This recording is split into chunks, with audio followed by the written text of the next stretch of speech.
ஓம் ஸ்ரீ குருப்யோ நமக.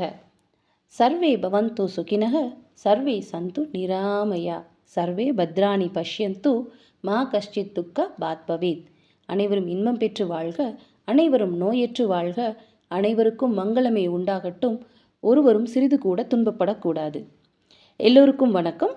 இன்னைக்கு தசகம் 43 பாராயணம்.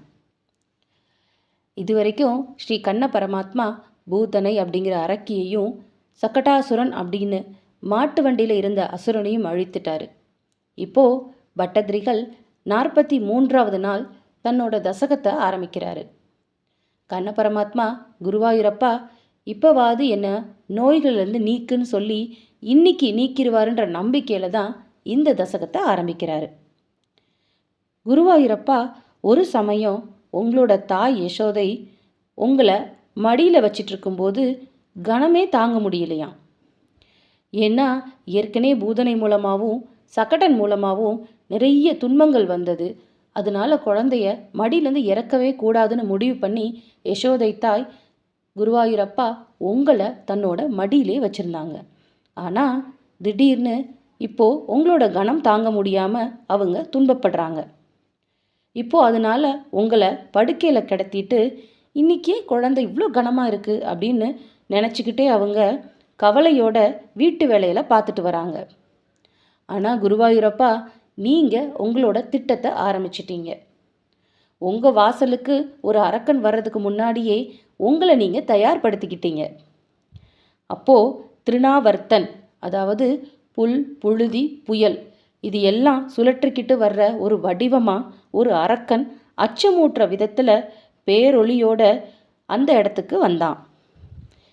எல்லாத்தையும் நிறைத்து கொண்டு எல்லா திசைகள்லையும் மக்கள் மனம் கவர்பவரான உங்களை கவர்ந்து சென்றான்.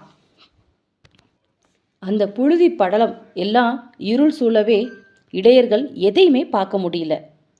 உங்களோட தாயோ குழந்தைக்கு என்ன நேர்ந்தது அப்படின்னு ரொம்ப பயத்தில் கலங்கி உங்களோட இடத்துக்கு ஓடி வந்து பார்த்தாங்க. அப்போது நீங்கள் காணாமல் அவங்க பதறி போனாங்க, கதறி அழுதாங்க. அதே நேரத்தில் அந்த அசுரன் சுழன்று சுழன்று உங்களை கையில் ஏந்திக்கிட்டு மேலே போய்கிட்டே இருந்தான். ஆனால் ஒரு நேரத்தில் அந்த அசுரன் உங்களோட பாரம் தாங்க முடியாமல் தன்னோட வேகத்தை குறைச்சிக்கிட்டு உடலில் சோர்ந்து போய் அப்படியே அசைவில்லாமல் இருந்தான். பின்னாடி புழுதியும் இரைச்சலும் அடங்கிடுச்சு கொஞ்ச நேரத்தில். அப்போது உங்களோட தாயோட அழுகுரல் மட்டும்தான் அந்த கோகுலம் முழுவதும் கேட்டுச்சு. யசோதை தாயோட அழுகுரலை கேட்டு நந்தகோபுரம் மற்ற கோகுலவாசிகளும் வீட்டிற்கு வந்து கதறாங்க. அப்போது மேலே போய்கிட்டே இருந்த அசுரன் வலுவிழந்தான் இல்லையா, அவன் எல்லாருக்கும் முக்தி கொடுக்கக்கூடிய உங்களை தன்னை விட்டுவிட சொல்லி அப்படி கதறினான். ஆனால் நீங்கள் அவனை விடாததால் அவன் தங்களுடைய பாரத்தை தாங்க முடியாமல் ஆகாயத்திலிருந்து கீழே சுருண்டு விழுந்தான். அழுதுகிட்டு இருந்த கோபர்கள் வீட்டு வெளியில் பாறை மேல் விழுந்த அந்த அசுரனோட உடலை பார்த்து எல்லாருமே ஆச்சரியம் அடைஞ்சாங்க. அவனோட மார்பின் மேலே கொஞ்சம் கூட காயம் இல்லாமல் நல்லா சிரித்து விளையாடிக்கிட்டு இருந்த உங்களையும் பார்த்தாங்க. பாறை மேலே விழுந்ததால் சிதைந்து போன கொடியவனான அந்த அசுரனின் உயிரற்ற உடலின் மேல் தாமரை போன்ற கைகளால் அடித்து சிரித்துக்கிட்டு விளையாடிக்கிட்டு இருந்த உங்களை பார்த்து பெரிய மலைப்பாறையிலிருந்து நீல நிற மணியை எடுப்பது போல இடையர் உங்களை தூக்கிக்கிட்டாங்க. நந்தகோபர் முதலிய இடையர்கள் ஒவ்வொருவரும் தனித்தனியாக விரைந்து வந்து உங்களை எடுத்து தழுவிக்கிட்டு உடல் முழுவதும் முத்தமிட்டு ரொம்ப மகிழ்ச்சி அடைஞ்சாங்க. அப்போது உங்களை யாரெல்லாம் எடுத்து அப்படியே முகர விரும்புகிறாங்களோ அவங்க கையிலெல்லாம் போய் நீங்கள் தாண்டவமாடி ஒரு தேனி எப்படி ஒரு மலர்லேருந்து இன்னொரு மலருக்கு தாவுமோ அதே மாதிரி எல்லா கோபியர் கையிலையும் நீங்கள் தவழ்ந்து விளையாண்டீங்க. அத்தகைய குருவாயூரப்பா உங்களுக்கு அனந்த கோடி நமஸ்காரம். பிரபுவான குருவாயூரப்பா தம்மை வந்தடைந்தவர்களின் துன்பத்தை போக்கியருளும் கோவிந்தன் தான் நம்முடைய குழந்தையை துன்பங்கள்லேருந்து காப்பாற்றியிருக்கான் அப்படின்னு சொல்லி நந்தகோபர் யசோதை அந்த கோவிந்தனை, அதான் உங்களையே தான் அவங்க வணங்கி துதித்தாங்க.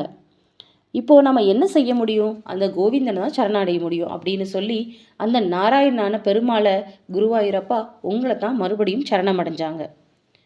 பகவானான குருவாயூரப்பா வாத வடிவில் வந்த அசுரனை இவ்வாறு நீங்கள் கொன்று குவிச்சிங்க.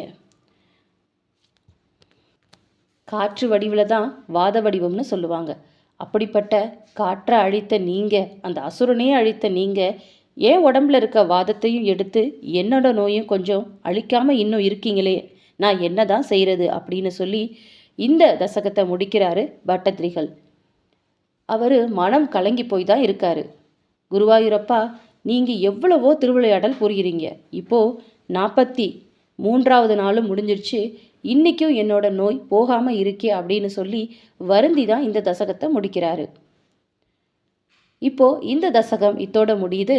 மறுபடியும் அடுத்த தசகங்களில் பார்க்கலாம். ஸ்ரீ குருவாயூரப்பா சரணம். பச்சைமா மலைப்போல் மேனி பவளவாய் கமலச்செங்கன் அச்சுதா அமரர் ஏரே ஆயத்தம் கொழுந்தே என்னும் இச்சுவை தவிர யான் போய் இந்திரலோகம் ஆளும் அச்சுவை பெருணும் வேண்டேன் அரங்கமா நகருளானே.